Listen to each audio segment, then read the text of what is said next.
Welcome back to Behind the Scams. As always, I'm here with my lovely co-host, who just happens to be my wife, Sue. And I'm here to make sure Nick doesn't scam you into thinking he's the funny one. That's right, folks. I'm just here for the dad jokes and moral support. Yeah, and I will have our producer add laugh tracks to all your dad jokes. I promise that you'll come out looking like the funny one. Ouch. Well, let's dive into today's episode before I get scammed out of my dignity. Well, folks, I know that I'm ready to dive deep into yet another scam. So, Nick, what's on the agenda today for our listeners? Well, Sue, today's case hits close to home in some ways. It's not just about the scam itself, but about the person who got caught up in it. It's a story that really highlights how anyone can fall prey to these schemes, even someone who seems, well, ordinary. For me, it's a reminder of why we do what we do here at Stamp Out Scams. Oh, that's interesting. I always assume scammers only target, vulnerable people. Tell me more about this case. All right, we're looking at the case of a woman named Glenda. Now, Glenda was just an average person living in Missouri. She got caught up in a complex scheme involving money laundering and identity theft. Wow, identity theft and money laundering, that sounds serious, Nick. How did she get involved in all that? Well, it all started in 2014 when Glenda started an online relationship with a man who claimed to be a U.S. citizen with business interests in Nigeria. A Nigerian businessman. That sounds a bit fishy already. You're right to be suspicious, Sue. It turns out this guy was anything but legitimate. As with many romance scams, he started asking Glenda for financial assistance, claiming he needed help with his business ventures and was being prevented from leaving Nigeria until he paid various fees and some taxes. Oh no, a classic romance scam. Poor Glenda. Exactly. And remember, this was back in 2014, when these kinds of scams weren't as widely known as they are today. Glenda, unfortunately, fell for it, hook, line, and sinker. She started sending him money from her own retirement benefits and pension. She sent him her own money? But she had never even met this guy in person? That's right. She had never met this man. But his lies and manipulation completely took her in. And when her funds ran out, he started having electronics mailed to her, which she would then pawn and send him the cash. Wow, she was going all out for this guy. She was, and it just kept escalating. He eventually got her involved in receiving wire transfers from people she didn't even know, holding a small percentage for herself and sending the rest to Nigeria. So, she became a money mule? That's one way to carry the weight of financial responsibility. Hope she didn't get stuck in traffic on the way to the bank. Exactly. And she was warned about it too. MoneyGram representatives contacted her and told her she was involved in a fraudulent scheme. You'd think getting a call like that would be a wake-up call, but maybe she thought it was just another telemarketer trying to sell her extended car warranties. Or maybe she thought it was part of the scam's customer service. Press 1 to continue being scammed. Press 2 to speak to a scam manager. Yeah, if only scams came with a customer satisfaction survey, right? On a scale of 1 to 10, how likely are you to recommend this scam to a friend? But all joking aside, she was warned, and she kept going? If so, there is no excuse for that. Love is blind and all that, but this is beyond blind. She was warned. This online romance blinded her so much that she ignored all the red flags. She even continued after her bank accounts were closed due to suspicious activity. This is unbelievable. It's like she was entirely under this guy's spell. Well, it just gets worse. He eventually convinced her to open business accounts, which he used to deposit funds from various scams, including romance, business email compromise, and unemployment insurance fraud.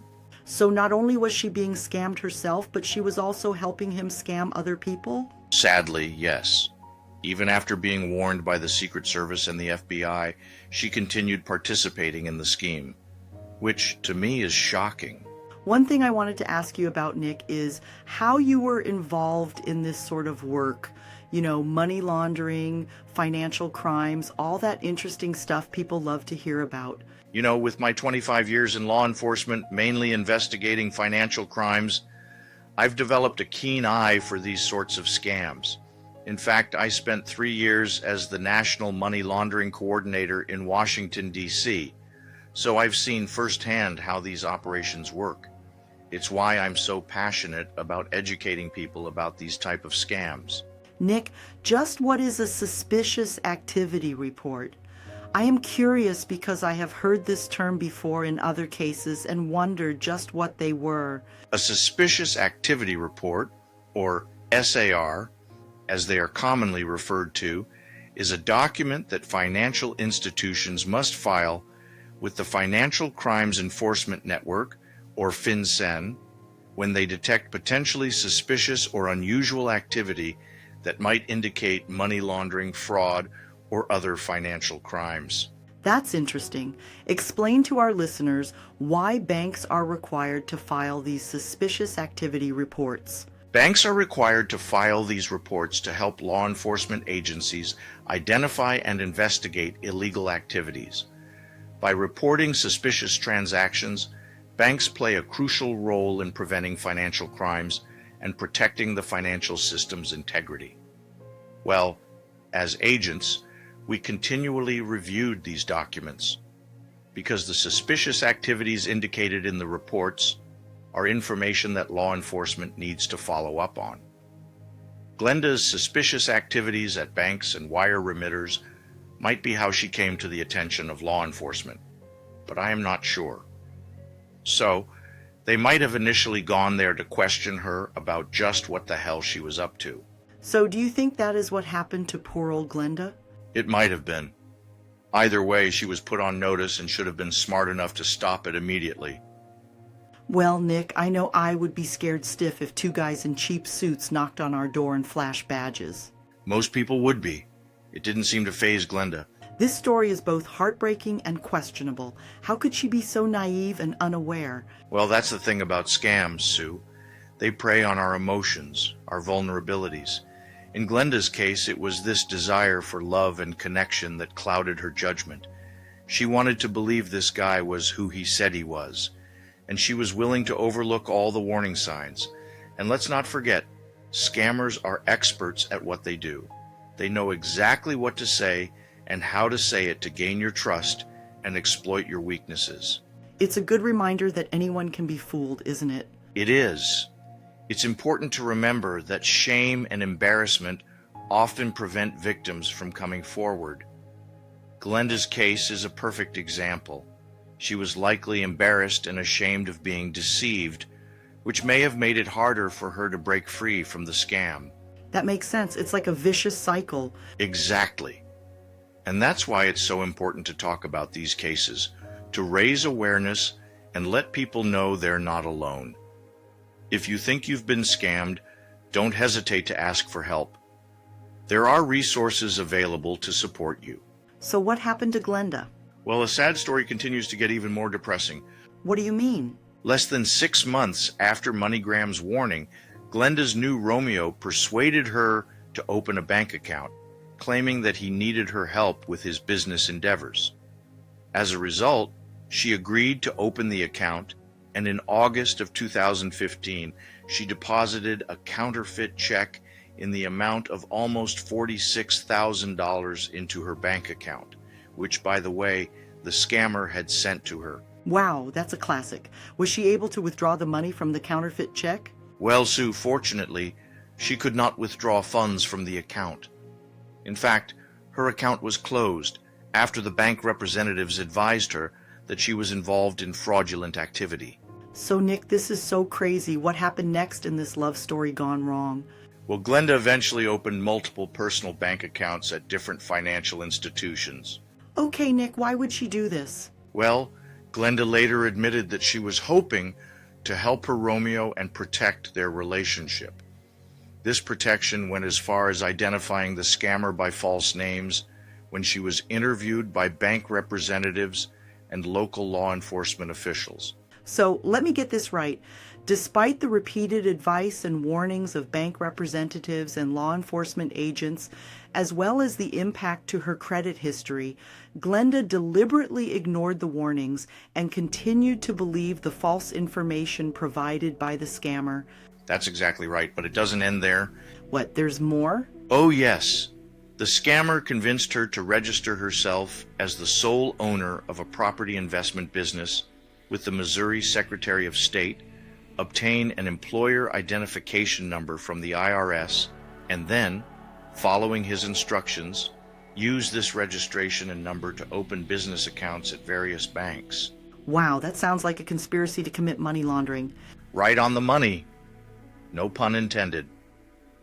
But that's exactly what she did. She gave the scammer bank account information, which allowed him to electronically deposit funds from various fraud schemes into these accounts. These financial transactions involved proceeds from an unlawful activity, which is basically money laundering in action. Bottom line, it was classic money laundering. So it seems like she was committing crimes for the scammer. That's exactly what she was doing. And she had been warned by the government not to do this? Seriously? Yes, even after being warned several times. So, this went way past a government knock and talk. It might have started with that, but it went way beyond that and put the government's patience to a test. Wow, it would put anyone's patience to a test, especially a bunch of guys and gals with badges and guns. Exactly. Her activity continued even after being warned by Secret Service and FBI agents to stop her fraudulent activities.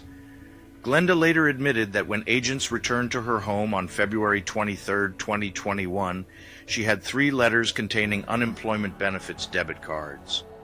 One from Key Bank, on behalf of the state of Indiana, and 2 from Bank of America, on behalf of the state of Arizona. All cards were in different names other than hers. Glenda also admitted that she followed the scammer's instructions and texted him pictures of the front and back of the cards sent to her. Nick, you know what part that stands out to me? Yes, I am very interested because this whole story stands out to me. But what part stands out to you, Sue? She wasn't just told once. Officials from Patriot Bank, the St. Louis County Police Department, and even the U.S. Secret Service and FBI told her, hey, you're being used in a scam. And what did she do? She just kept going. Exactly. Back in May 2020, her so-called lover had set up 3 deposits into her bank account, all tied to fraud. Law enforcement even explained to her that these were stolen unemployment benefits from the state of Washington, totaling more than $15,000. Oh my goodness. And according to what I read in the court documents relative to this case, she was ready to send over $13,000 of that money straight to Nigeria through FedEx. She claimed it was to help secure the release of a U.S. citizen, but let's be real, that's a classic scam excuse. And it didn't stop there. She also received a COVID stimulus check worth $7,456 that was meant for someone else, and had it deposited into her account. She wasn't pocketing most of this money, but was a key player in moving it around. When investigators looked deeper, they found out that between 2014 and 2021, the fraud operation she was tangled up in had stolen from $550,000 to $1.5 million from many innocent victims. Right. And one of the most heartbreaking parts? A single check for $100,000 was cashed from a romance scam victim's retirement fund. That's a lifetime of savings, wiped out. Yeah, and Glenda didn't just turn a blind eye. She actively ignored warnings from banks, credit unions, and even law enforcement agencies like the FBI and Secret Service. It's not like she didn't know, she chose not to know. I agree with you 100%. And because of that, multiple banks took hits, including Academy Bank, Bank of America, and even a car dealership, J. Kendall Autos. This wasn't just 1 or 2 victims. This was a full-blown scamming operation. Many people and businesses were victimized. So, what do you think, Nick? Was Glenda a victim herself, or was she just too deep into this relationship to admit the truth? That's the big question. There's a fine line between being manipulated and willfully ignoring the red flags. And Glenda? She had a whole parade of red flags being thrown her way, and still didn't stop. Yep, and that's what makes romance scams so dangerous. You're not just losing money, you're losing logic, reasoning, and sometimes your entire future. But, in my humble opinion, Glenda went far past being a victim and into being a co-conspirator. Of course, I may be jaded by my years in law enforcement, but even without that, I still think she is much, much more than a victim. In fact, I think we can remove the word victim from this story altogether. I have to agree with you, Nick. I am sure many of our listeners would agree. So it is not a real shock that based on her own actions in the matter, Brenda was charged by the federal government. No surprise there, Nick. Can you outline the charges and what happened to her? Is she locked up somewhere in some club fed for seniors? No, she's not running a knitting club in some Sun City lockdown simply because she decided to enter a plea agreement with the federal government, which is no surprise to me. She would have been foolish to take her case to trial. She would have indeed received a life sentence based on her age. So, Nick, what did she plead to and what was the sentence? She pled to 2 violations of identity theft. The maximum penalty for each violation is 15 years imprisonment, a fine of $250,000, or both. Wow, Nick, she was facing serious time. Yes, she was. But the government based their plea decision on some very important factors. Number 1 was her age. Number 2, a lack of criminal history for Glenda. And 3, she fully cooperated with the government. However, this cooperation occurred very late in the game. You mean she finally came clean, Nick? Yes, she did. Many criminals seem to see the light when they finally see the darkness that confronts them if they don't. Well put, Nick. Before we move on to the sentence she received, do we know if the scammers were ever caught or identified? Well, that is certainly the million-dollar question. There have been no public reports confirming that the scammers were caught. Unfortunately, in many romance scam cases like this, the fraudsters operate from overseas, often in West Africa, Eastern Europe, or other jurisdictions where enforcement is very difficult. As indicated earlier, the scammer had bank accounts in Nigeria, so it's safe to assume he was from Nigeria. That sucks. I guess it's a harsh reality of these romance scams. So what sentence did Glenda receive for her crimes? Although sentencing guidelines for the felonies she pleaded guilty to recommended 4 years in prison, Glenda was sentenced on February 24, 2022 to 5 years of supervised probation. She was also ordered to repay her victims in community service.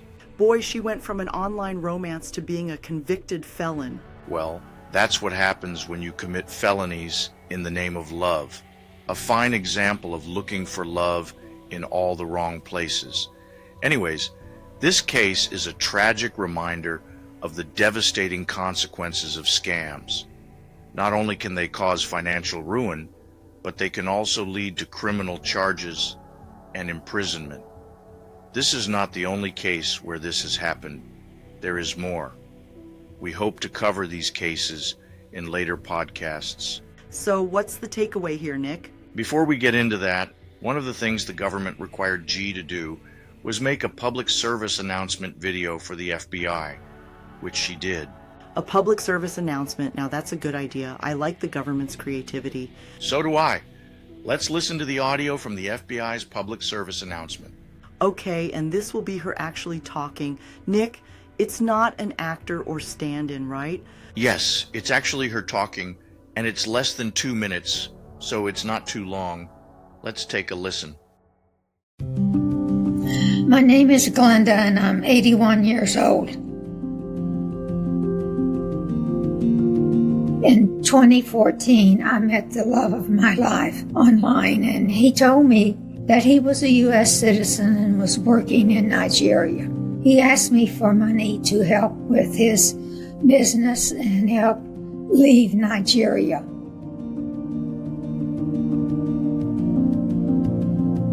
Then my love had people send me electronics like cell phones so I could pawn them and send him the money. When I couldn't get the money that he wanted, he asked me to open personal and business bank accounts.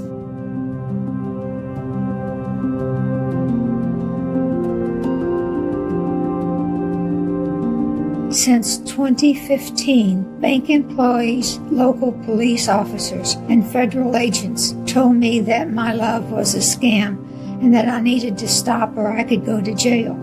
I didn't listen to anyone else but my love, the love I've never seen nor spoken to. Now I don't have a choice of whom I'll listen to.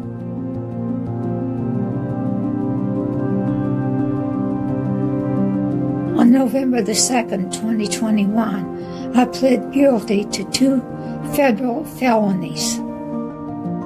I'll be listening to the judge now.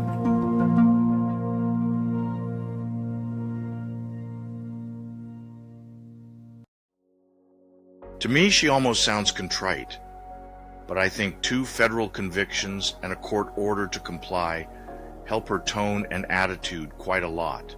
Sure, sounds like it. Anyway, Nick, what are the biggest takeaways from this case? I think the biggest takeaway is that anyone can be vulnerable to scams. It doesn't matter how smart or educated you are. Scammers are experts at manipulation and deception. They know how to exploit our emotions and vulnerabilities, and they're constantly coming up with new and sophisticated ways to trick people. The level of manipulation in this case is absolutely astounding. It should make everyone fearful of any and all scammers. You're right, Sue. Here is an elderly woman with no prior criminal history, and by most standards, an upstanding citizen, at least before this. Yes, it is incredible what these scammers can get people to do. So what can we do to protect ourselves? First and foremost, be skeptical. Don't take anything at face value. If something sounds too good to be true, it probably is. Do your research, ask questions, and never be afraid to say no. And what about online relationships? Be extremely cautious when interacting with people online, especially if you've never met them in person. Don't share personal information too quickly. Never send money to someone you don't know and trust. Good advice. And if you think you've been scammed, what then, Nick? Report it to the authorities immediately. The Federal Trade Commission, FTC, and the FBI both have websites where you can file a complaint, and of course report it to your local police department. Now, this advice applies to any country you may live in. So, if you're in another country, report to your local police, then report it to whatever national agency in your country handles fraud reports. Just about every country has one or more agencies that handle this. Okay, so be skeptical, be cautious, and report any suspicious activity. Exactly. And remember, knowledge is power. The more you know about how scams work, the better equipped you'll be to protect yourself and your loved ones. This case really highlights how easily someone can get caught up in a scam, doesn't it? I mean, Glenda seems like a regular person, not someone you'd expect to be involved in something like this. Absolutely. And that's why it's so important to be vigilant and aware of the different types of scams out there. Scammers are constantly evolving their tactics, so we need to stay informed to protect ourselves. It's also a reminder that scams can have devastating consequences, not just financially, but also emotionally and even legally. Yes, Glenda's case is a prime example of how a scam can spiral out of control, leading to significant financial losses, damage to one's reputation, and even criminal charges. It's sad to think about everything she lost, both financially and personally. It is. And it's a reminder that we need to be careful about who we trust, both online and offline. So, besides being skeptical and cautious, what other steps can people take to protect themselves? One important step is to educate yourself about common scams and how they work. The FTC website is a great resource for this. They have information on a wide range of scams, from romance scams to identity theft to imposter scams. That's a good point. The more you know about how scammers operate, the better equipped you'll be to spot the red flags. Exactly. And don't be afraid to ask questions. If something seems off, trust your gut and ask for clarification. A legitimate business or organization will be happy to answer your questions and address your concerns. And what about protecting your personal information? That's crucial. Be careful about what information you share online and who you share it with. Avoid clicking on links or downloading attachments from unknown senders, and always be sure you're on a secure website before entering sensitive information. And what about passwords? Use strong, unique passwords for all your online accounts and change them regularly. Consider using a password manager to help you keep track of them.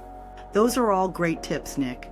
I think it's also important to remember that scammers often target people who are going through a difficult time, such as a financial hardship or a personal loss.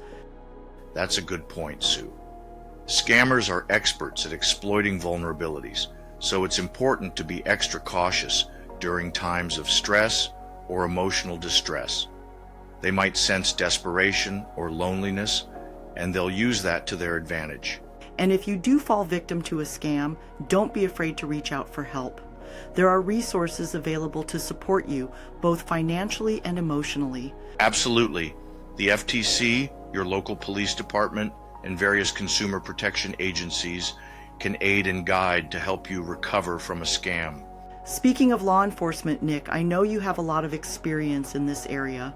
What are some of the things that stand out to you about Glenda's case from a law enforcement perspective?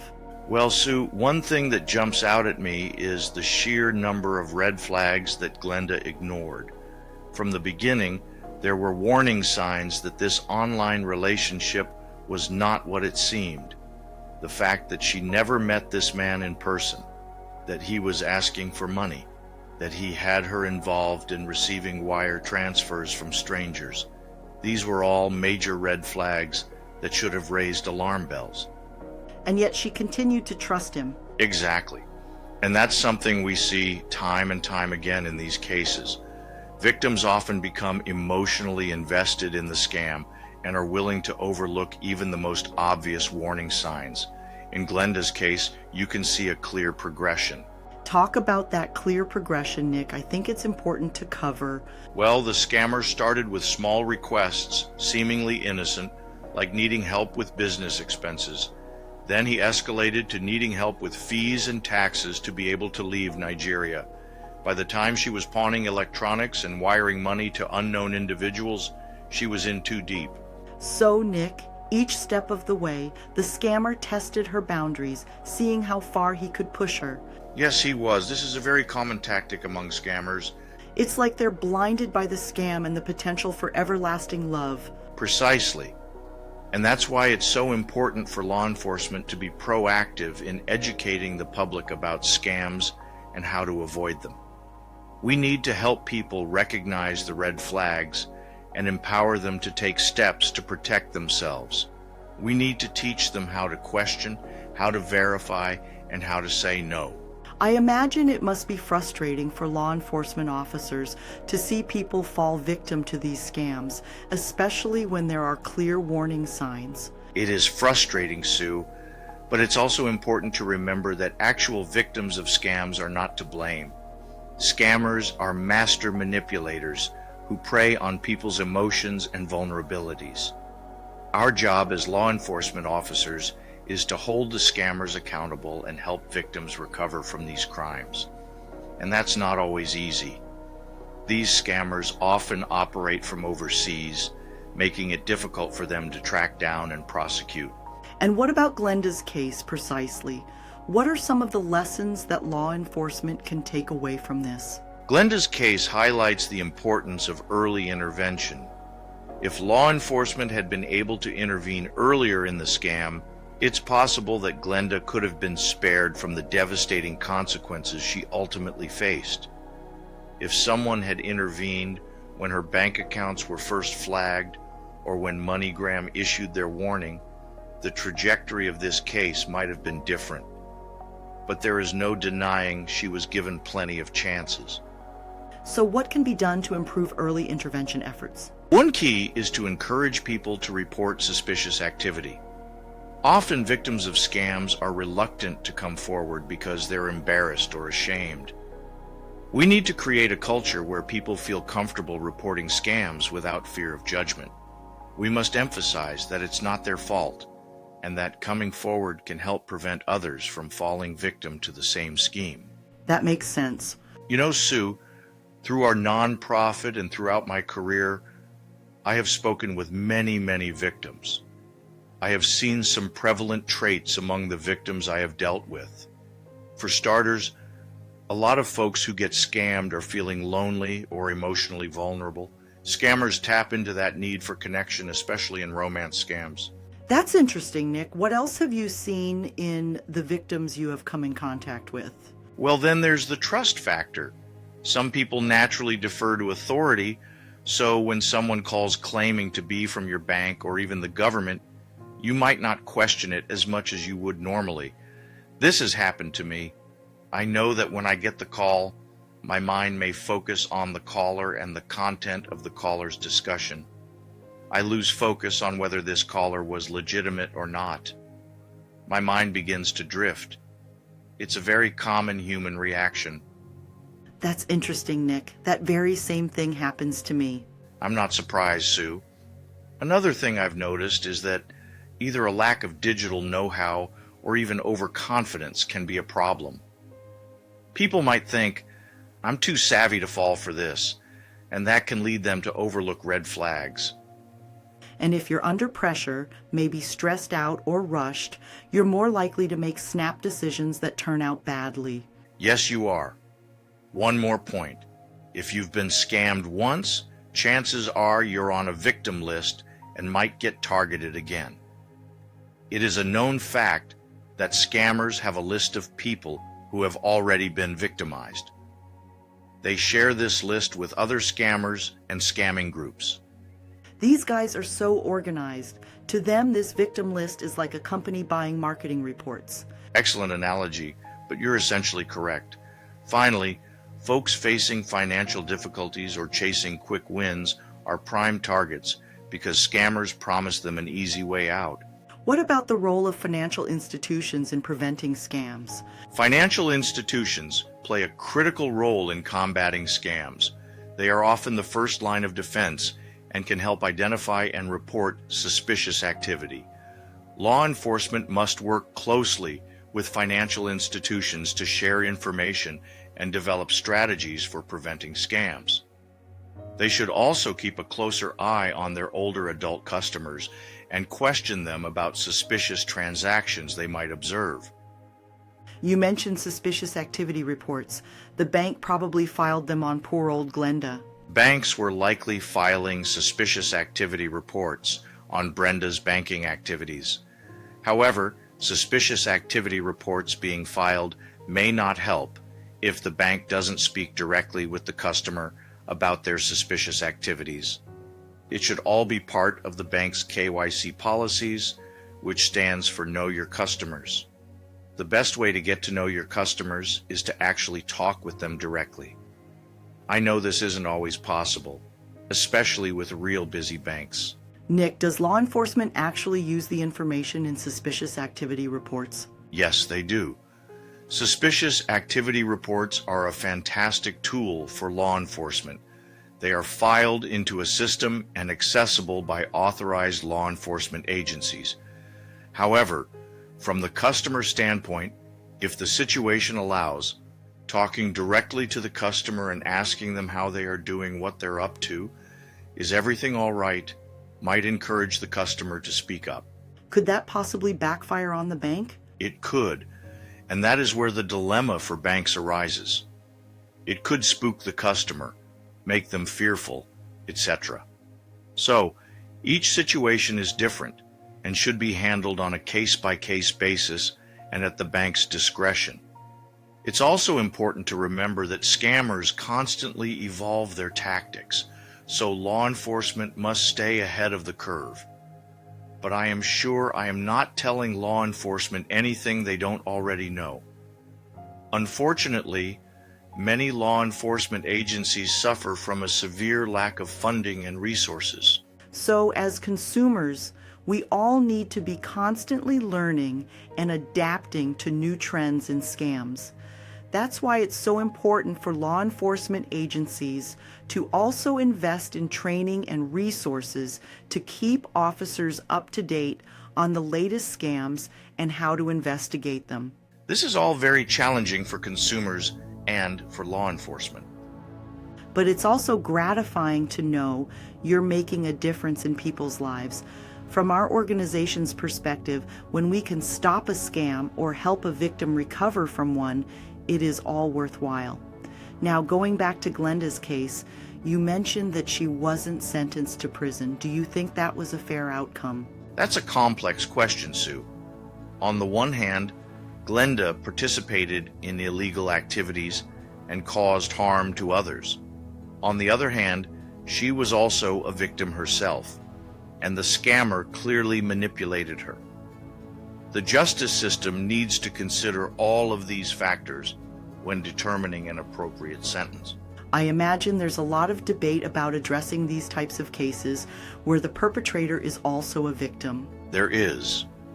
Some believe that perpetrators like Glenda should be held fully accountable for their actions, regardless of the circumstances.